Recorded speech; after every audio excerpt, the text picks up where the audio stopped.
Hey everyone, Max here. So I'm going to do the next follow-up lecture, chapter 19, which is going to be doing a two-sample t-test. Doing a two-sample t-test is going to be fairly straightforward. It's going to be done in the case where we have two samples.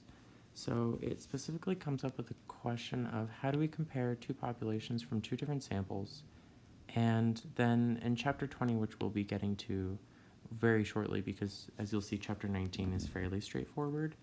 The next question will be how do we test for a population proportion?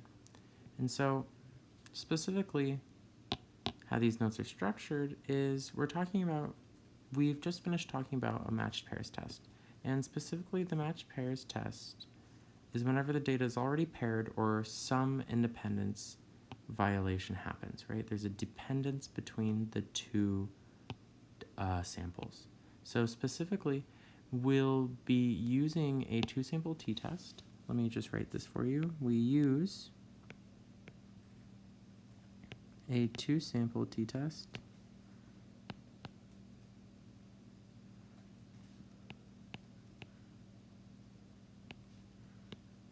whenever there are two samples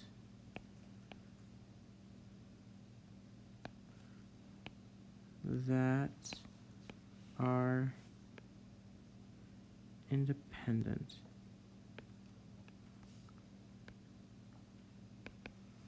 Okay. So just keep that in mind, because as we saw earlier with the matched pairs, you can have your independence assumption violated. Okay. So let's get rid of this, right?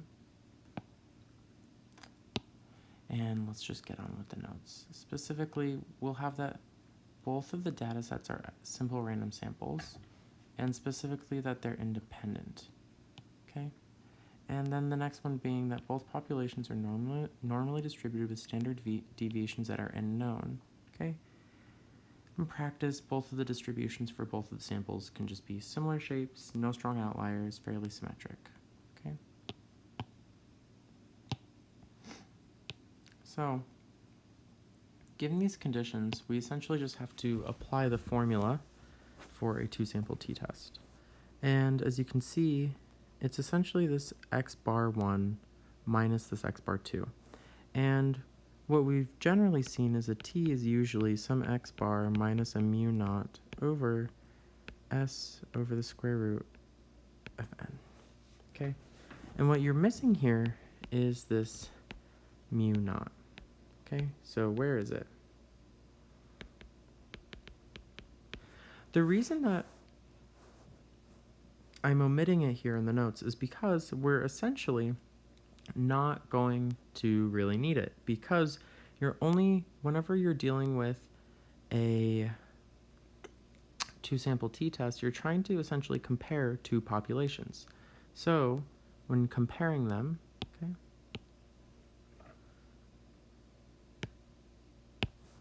when comparing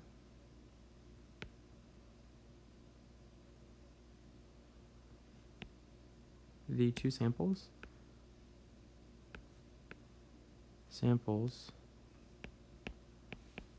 the alternative hypothesis, we'll get rid of the arrow.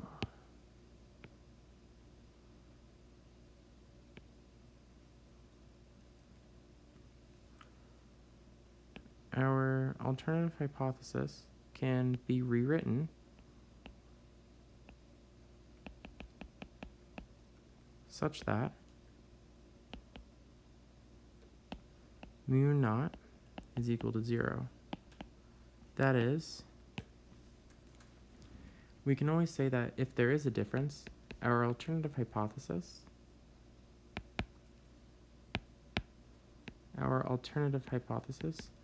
will be that there is a difference. And as mentioned in the matched pairs part, if there is a difference, then that means the mean must be less than 0 or the mean must be greater than 0. So the natural negation of this in the null hypothesis is that the mu then is actually going to be taken to be 0, which implies that mu naught is equal to 0. Hence, if this is always going to be minus mu naught, where mu naught is equal to 0, the question is, why write mu naught? So we don't write it. Hence, we just omit it. And you may see at some point a mu1 minus a mu2 in your formula sheet, but you can essentially ignore it just knowing that this will always end up being 0.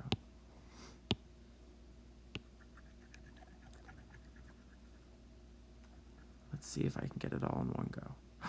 I got it. Okay. So, essentially, if we have two independent samples, we do a two-sample t-test. Okay. Notice that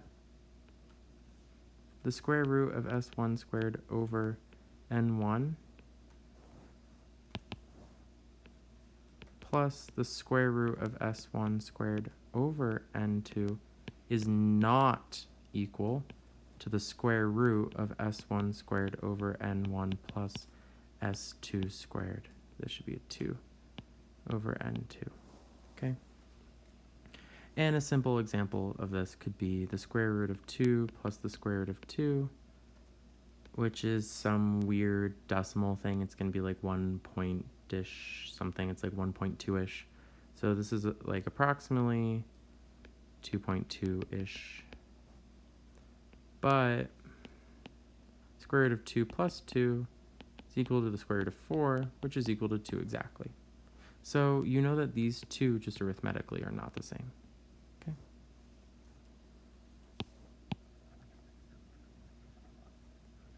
Then, lastly, we have the formula for a confidence interval. It's going to follow similarly. You just follow this formula for a confidence interval. And the degrees of freedom in this case are going to be the minimum of n1, n2. So let's say n1 is 5 and n2 is 17. This implies the degrees of freedom is equal to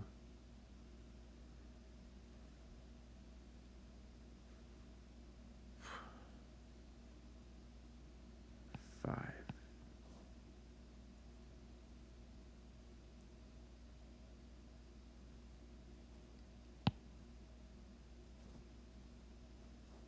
Okay. No, I actually think the degrees of freedom should be minimum of n1, n2 minus 1.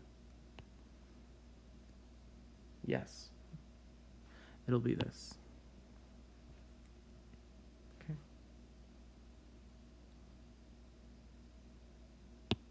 Sorry about that.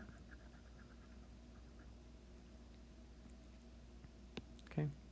So in that quick example I cited, it would be 5 minus 1. I'll update these notes on the website in just a minute. Okay.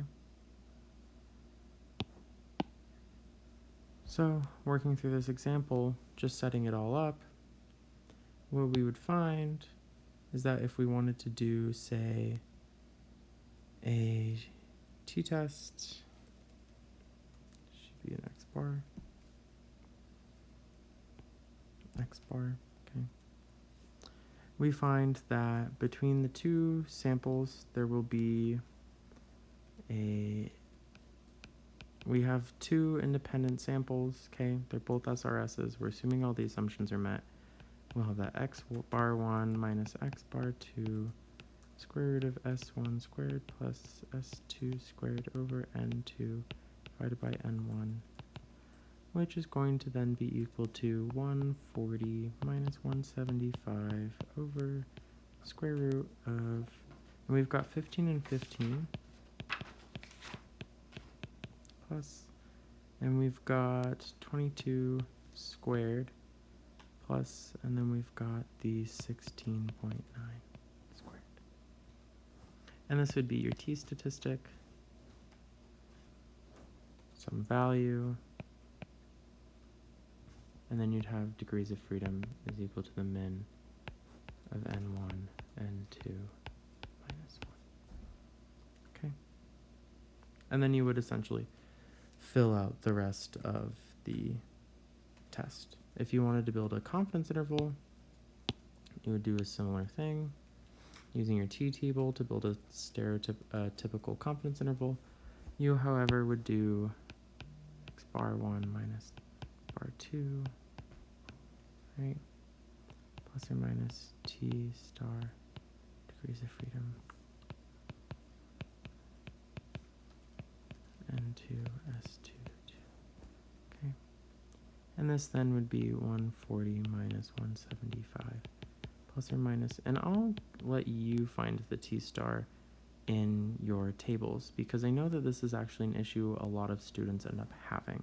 So the t star will be the corresponding t value, not the p value, corresponding to 14 degrees of freedom. Remember, that'll be 15 minus 1. Okay. And then it would be 22 squared over 15 plus 16.9 squared over 15. Okay. And that's all there is to it in terms of 2-sample t-tests and 2-sample t-confidence intervals.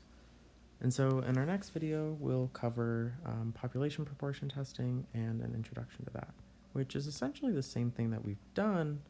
It'll just be a little bit more new.